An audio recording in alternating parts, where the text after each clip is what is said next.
Hello, I have been planning on making a video talking about expressions that don't translate literally to English from Portuguese to English or vice versa.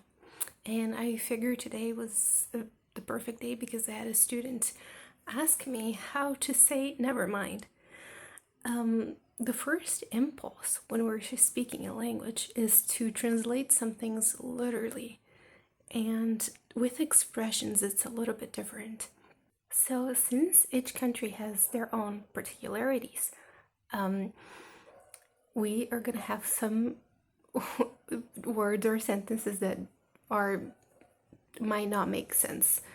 So let's take a look at some Brazilian expressions that you can't not translate literally.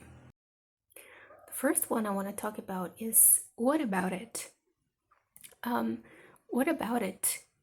The student might try to translate as something like e sobre isso, or something like that. To say what about it in Portuguese is actually very different. You're gonna say e daí? E daí? So, e daí literally means something like and then. So you could also use it in another context. So let's say a person is explaining a story to you and you want them to like finish. They stop it in the middle of the conversation and you're like, and then you can also say e daí.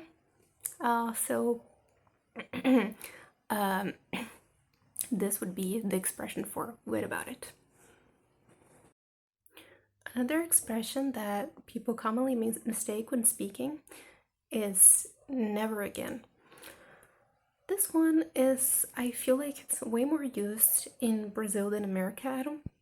I don't see many people saying, oh, never again, or at least not just these two words. They will usually say, I'll never do this again, or something like that. But in Brazil, you might hear it and you might be confused because the translation is nunca mais. Nunca mais would literally translate to never more, but we use it to say never again. So let's say you want to say the sentence, I would never do this again. In Portuguese, you can say, eu nunca mais vou fazer isso. If you want to say, I will never talk to him again, you're gonna say, eu nunca mais vou falar com ele. The next one I'm gonna talk about is one that I saw recently in a series that I was watching. The character said, olha só. And this one is quite similar to English, you could say that. But the order of the words are a little bit different. Olha só means look. But in this case, we are saying look only or look just, something like that. And in English, you're either going to use just look or only look. So it might be confusing for an American to hear that. So I was thinking of if an American is watching this series and they hear this character saying olha só, they might be a little bit confused because of the word saw there. But yeah, it means look. Now let's talk about the word or expression that made me want to record this video, which was never mind. So never mind, you cannot translate this literally. There is a unique expression for this, or more than one. So we don't have like a literal translation to this, so we're gonna use some terms. So the first one that I taught my student today was deixa pra lá. Deixa pra lá would mean something like leave it to there or leave it there.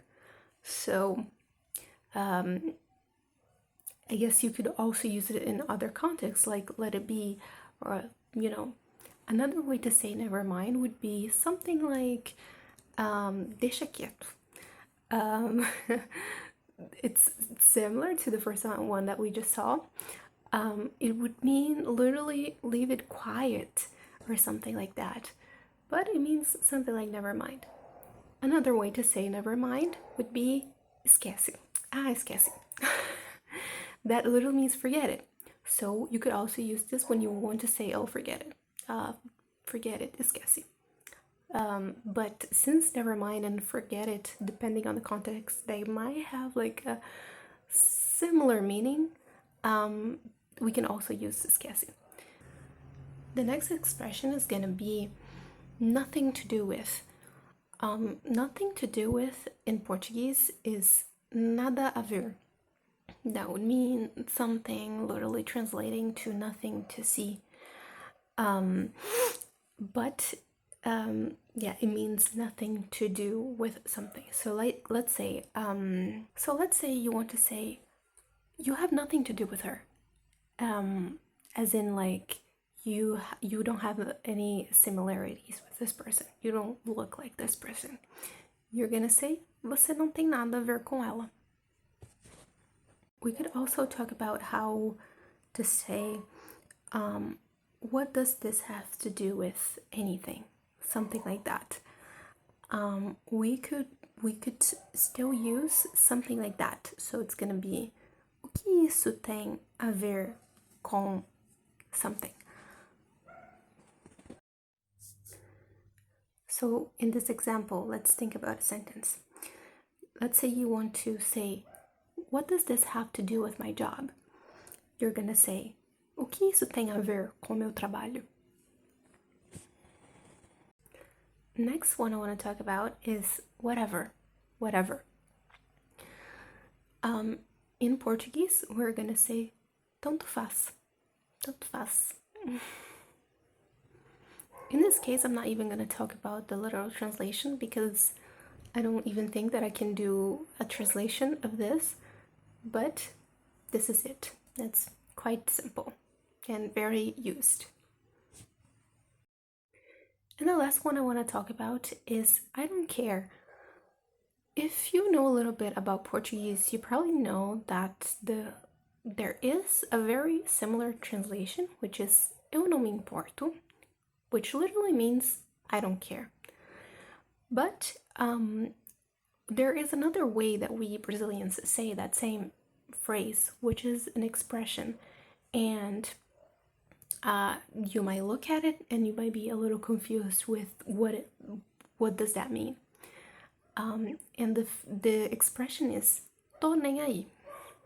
So tô is a contraction of the word estou, and then you say nem aí. This one is also very hard to translate literally. You could say that it means I am not even there if you literally translate, but we don't do literal translations again. This is just, as a fun purpose. I'm just telling the meanings in like the literal translations just for fun. We don't translate things literally. We have to check what they mean. So yeah, if you want to say I don't care as an expression in Portuguese, you can say tô nem aí.